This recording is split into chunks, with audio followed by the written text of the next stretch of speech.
Woodward, day 593 of the Trump administration, and what a back-to-work Tuesday it was. Day one of the Supreme Court confirmation hearings, more on that in a moment. And while that was going on, the first report surfaced about what's in Bob Woodward's new book, and the advanced details are rather devastating. The book is called Fear, Trump in the White House. Woodward writes that he conducted and recorded, notably, hundreds of hours of interviews for the book, while also reviewing notes, personal diaries, government documents.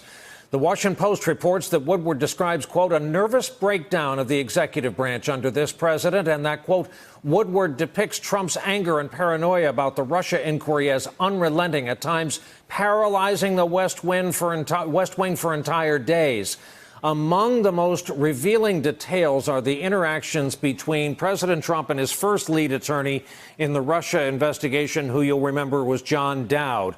According to the Post, Bob Woodward writes that Dowd was convinced that Trump would commit perjury if he ever talked to Mueller. Dowd and Trump's criminal defense team tried to prep the president for a possible Mueller sit-down during practice sessions back in January. Quote, Dowd peppered Trump with questions about the Russia investigation, provoking stumbles, contradictions, and lies until the president eventually lost his cool. This thing's a GD hoax, Trump erupted at the start of a 30-minute rant that finished with him saying, I really don't want to testify. I don't really want to testify, that should be. The Post says that Woodward's account reveals Trump's attorneys insisted to Mueller that Trump's testimony was a bad idea because of how it would make the president look. In March, John Dowd reportedly told Mueller, quote, I'm not going to sit there and let him look like an idiot. And you publish that transcript because everything leaks in Washington, and the guys overseas are going to say, I told you he was an idiot. I told you he was a GD dumbbell. What are you dealing with this idiot for? John, I understand, Mueller replied. Later, Dowd reportedly told the president, quote, don't testify. It's either that or an orange jumpsuit. I'll be a really good witness, Trump told Dowd, according to Woodward. You are not a good witness, Dowd replied. Mr. President, I'm afraid I just can't help you. The next day, Dowd handed in his resignation. Woodward also details the actions of some top aides in the White House, including former economic advisor, Goldman Sachs veteran Gary Cohn. Quote, according to Woodward, Cohn stole a letter off Trump's desk that the president was intending to sign to formally withdraw the U.S. from a trade agreement with South Korea. Cohn later told an associate that he removed the letter to protect national security. Woodward illustrates the chief of staff, John Kelly's, feelings about the president. Quote, Kelly said of Trump, he's an idiot. It's pointless to try to convince him of anything. He's gone off the rails. We're in crazy town. I don't even know why any of us are here. This is the worst job I've ever had. Today, Kelly issued a response calling Woodward's account, quote, BS. Woodward did request interviews with President Trump, which were not granted. After the manuscript was published in August, the president called Woodward to say he wanted to talk. Today, the Washington Post released a recording of that call. I'm sorry we missed the opportunity to talk for the book. Well, I just spoke with Kellyanne, and she asked me if I got a call. I never got a call. I never got a message. Who did you ask about speaking to me? Well, about 6 people. Well, they don't tell me. Senator, I talked to Kellyanne about it 2.5 months ago.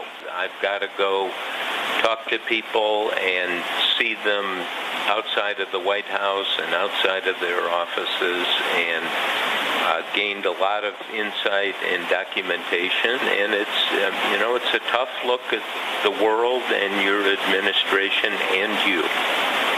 Right. Well, I assume that means it's going to be a negative book, but I'm sort of 50% used to that. That's all right. The president was aware the recording was underway, by the way. Tonight, the president wrote that the book's quotes were made-up frauds, a con on the public. He wondered if Woodward was a Democratic operative. And on the Russia front, there is new reporting from the New York Times on the negotiations between Mueller and Trump's legal team. Times puts it this way, quote, Mueller will accept written answers from President Trump on questions about whether his campaign conspired with Russia's election interference.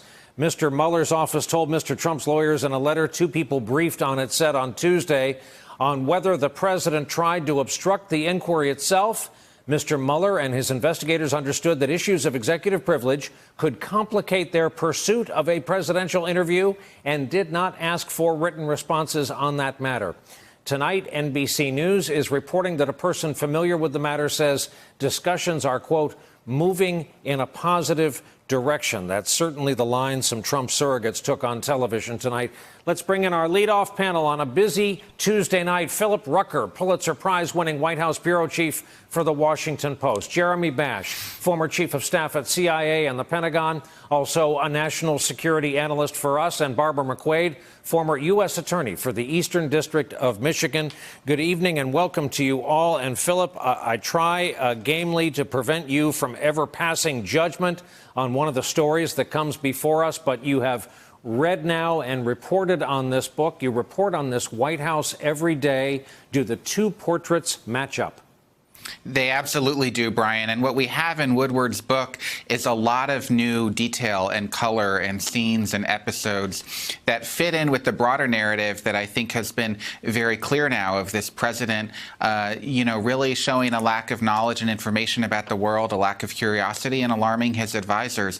And what Woodward details is again and again and again his military leaders, General Dunford, for example, Secretary Mattis, the defense secretary, and others just being alarmed by this president, by decisions that he wants to make. For example, he said in a phone call to General Mattis, the defense secretary, that he wanted to assassinate Bashar al-Assad, the leader of Syria, and his people. And Mattis, when he hung up the phone, had to tell his senior aide, no, we're not going to do any of that. We're going to be much more measured than that. So there's an effort by all of these senior officials in the administration to be guardrails for what they believed would be very dangerous and unwise actions that the president wanted to do. I intend to ask John Brennan a question about that in just a minute's time from now. So, Jeremy Bash, in your lifetime, did you think you'd ever read about or hear of a letter being swiped off the desk of the President of the United States, lest he read it or, even worse, sign it?